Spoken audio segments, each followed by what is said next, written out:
একজন perfect number 9 এর খোঁজে বাংলাদেশ ফুটবল।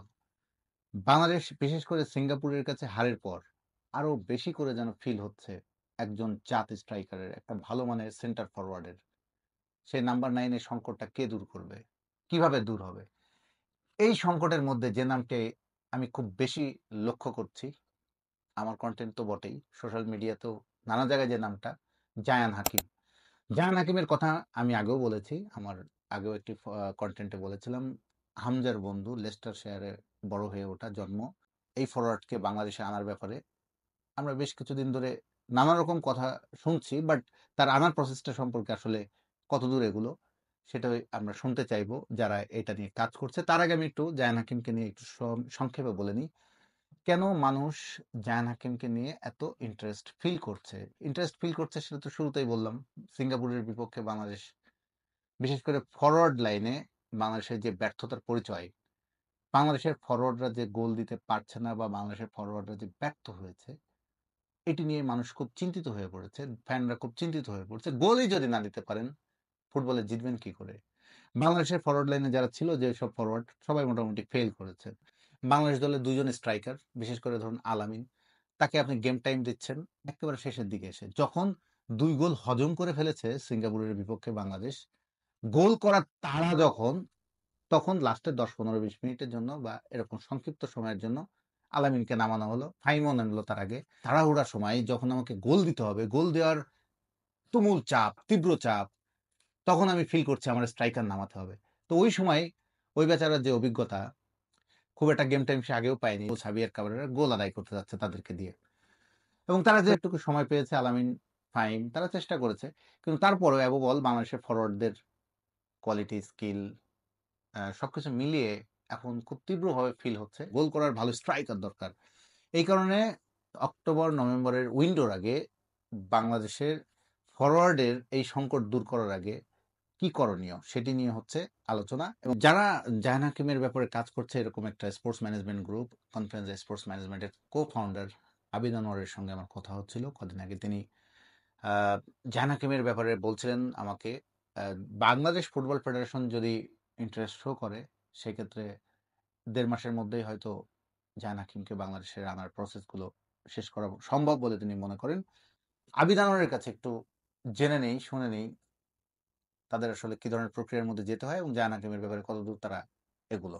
আচ্ছা আবিদ ভাই, জাহান হাকিম যে হামজা চৌধুরীর ফ্রেন্ড বলে আমরা জানি, জি। ওর বিষয়ে আপনার একটু আগাচ্ছিলেন শুনছিলাম, এটার কি আপডেট? আচ্ছা, প্রত্যেকটা মানে কাজে একটা ডিউ প্রসেস আছে এবং এটা ডিউ টাইম লাগে, ন্যূনতম একটা সময় লাগে। তো জাহান হাকিমের সঙ্গে একটা মিটিং হওয়ার কথা ছিল, সেটা কি হলো? যাই হোক, মিটিংটা আমরা এখনো অ্যারেঞ্জ করতে পারিনি, কারণ বাফুফের সংশ্লিষ্ট সবাই 10 তারিখে ম্যাচ নিয়ে একটু বিজি। তো আমরা হয়তো কিছুদিন সময় লাগবে। এরপর আস্তে আস্তে আমরা জায়ান হাকিম সহ আরো বেশ কয়েকটা প্লেয়ারের সাথে ইনিশিয়ালি কথা হয়ে আছে। তো ইনশাল্লাহ আমরা মানে এই 10 তারিখে ম্যাচ হয়ে যাওয়ার পরে আমরা একসাথে অনেকগুলো আপডেট হয়তো পাবো। আর জাহান হাকিমের ব্যাপারে বলছিলেন আমাকে, বাংলাদেশ ফুটবল ফেডারেশন যদি ইন্টারেস্ট শো করে, সেক্ষেত্রে 1.5 মাসের মধ্যেই হয়তো জাহান হাকিমকে বাংলাদেশের আনার প্রসেসগুলো শেষ করা সম্ভব বলে তিনি মনে করেন। জাহান হাকিমের দাদার দিক থেকে তিনি কানেক্টেড বাংলাদেশের সঙ্গে, অ্যান্টিগাতে খেললেও আরেকটা ন্যাশনাল ফুটবল টিমে খেলেছেন, বা ইংল্যান্ডে বড় হয়ে, ইংল্যান্ড সিস্টেমে বড় হয়ে ওঠা তিনি একজন খেলোয়াড়। তাকে বাংলাদেশে আনার ক্ষেত্রে কি কি প্রসেস ফলো করতে হবে সে তো আপনার এর মধ্যে কিউবা মিশেলের ক্ষেত্রে দেখেছেন, সমিত সোমের ক্ষেত্রে দেখেছেন। জাহান হাকিমের ক্ষেত্রেও হয়তো একই প্রসেসের মধ্যে দিয়ে যেতে হবে। তো সেগুলো 1.5 মাসের মধ্যে কমপ্লিট করা সম্ভব যদি বাফুফে তাকে পেতে চায়। এখন বাফুফে পেতে চায় কিনা সেটাই হচ্ছে একটা গুরুত্বপূর্ণ বিষয়। প্রায় 6 ফিট উচ্চতার জাহান হাকিম, 26 বছর বয়সে ফরওয়ার্ড, বাংলাদেশে আসার ব্যাপারে অবশ্যই তিনি নিজে ব্যক্তিগতভাবে ইন্টারেস্টেড বলে জানি। তবে একটা পারিবারিক বিষয় আছে, তার যদ্দূর জানি তার স্ত্রী অন্তঃসত্ত্বা। তো আগস্টের আগে তিনি নিজেও একটু সময় চেয়েছিলেন, এর আগে আমি যদ্দূর জানি। আগস্টের পরেও কিন্তু আরো সময় আছে, যেহেতু অক্টোবর নভেম্বরে গিয়ে খেলবে, পরের উইন্ডো গুলো ওপেন হবে বাংলাদেশ ইন্টারন্যাশনাল ফুটবল, যে বাংলাদেশের যে পরের দুটি ম্যাচ, বিশেষ করে হংকং এর সঙ্গে 9 অক্টোবর হোমে আর 14 অক্টোবর অ্যাওয়েতে, এরপর নভেম্বরে গিয়ে আবার ইন্ডিয়া আসবে বাংলাদেশে। তো ওই ম্যাচগুলো সামনে রেখে আগামী 3 মাস কিন্তু যথেষ্ট সময়। এই সময় কিন্তু বাংলাদেশ ফুটবল ফেডারেশনকে ফরওয়ার্ডদের ব্যাপারে সিরিয়াসলি ভাবতে হবে।